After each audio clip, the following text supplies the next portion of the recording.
Fix print and scan problems with HP Print and Scan Doctor, a free tool for Windows.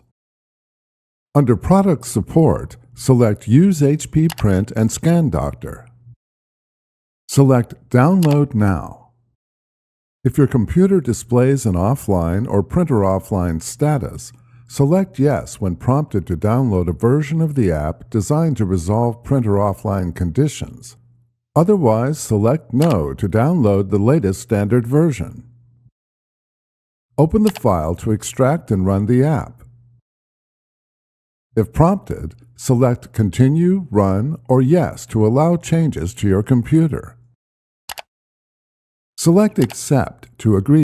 Before heading ahead into the video, in case you are facing any issue with your HP printer device, get in touch with our HP printer expert.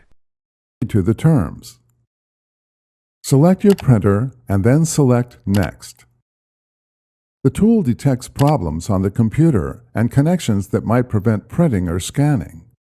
Follow any on-screen troubleshooting prompts to fix the detected problems and resume printing or scanning.